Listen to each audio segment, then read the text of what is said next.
Welcome to Copper Kettle Farms. I'm Crystal. And I'm Donald.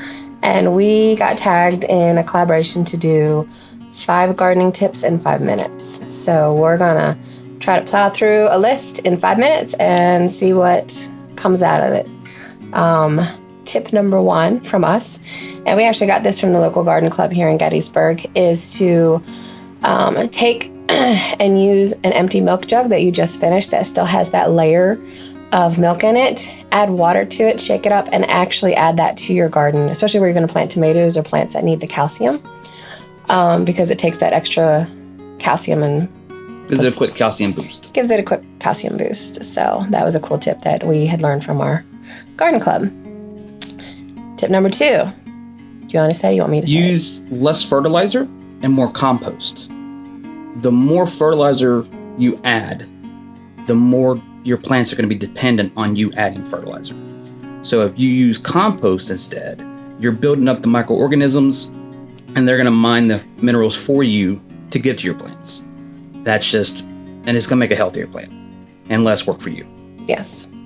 Tip number 3 is to trim your tomatoes once they get, I want to say it's like a foot. It's like 6 to 8 inches. 6 to 8 inches off the ground. We actually learned this tip through Jess at Roots and Refuge, and we did it last year, and it did wonders for our tomatoes. We have the cattle panels set up as our trellis, and they're, what would you say, 6 inches off the ground? Yeah, they're about 6 to 8 inches off the ground. So once the tomatoes got established where the leaves and the suckers were above that 6-inch trellis, the bottom of the trellis. Bottom part, we would just trim anything that come up after that. Below it.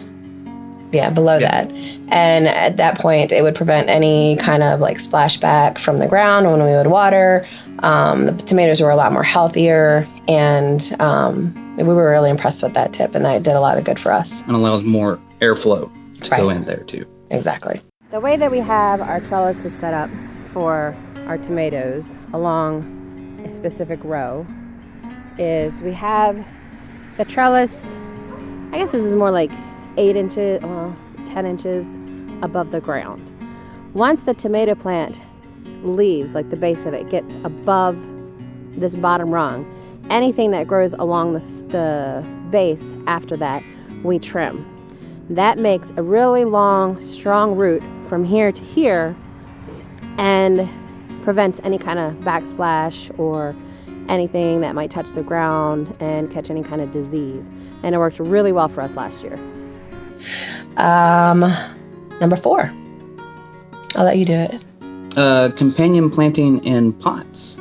So you can, to save space and have more space for your plants, you can put your, like marigolds for instance, in a pot and just move it around to your plants where you want them to go. That way you can have more room to grow your vegetables or whatever. Yeah, and you could do it with certain pots that are perennials too, like thyme. Mm-hmm. Doesn't have to just be the flowers or anything, but it's very convenient. And we learned this. We went to a hydroponics farm, I want to say a couple years ago, and was it tomatoes they were planting? Tomatoes. And they just had pots and pots of marigolds throughout that they could move around depending on where they needed them at the time. And it was very, I mean, it's a simple tip, but it was eye-opening for us. I'm like, yeah, we could do that and just move stuff around when we needed to it. And it's easy. Yeah. Because it's hard to not be able to grow a marigold. Yeah. And that's what we used them for. I think we did some pots of thyme, but I just went thyme crazy and planted everything. So now we have like 12 thyme plants just planted throughout the garden. So we'll probably transplant them into pots. Yeah. But yeah. And then tip number 5 is to replace your annuals with some perennials. If you can. If you can. And this is something we started doing last year. And we really love it because, one, it adds a lot of unique character to the garden, a lot of color. Like the salvia was beautiful this year.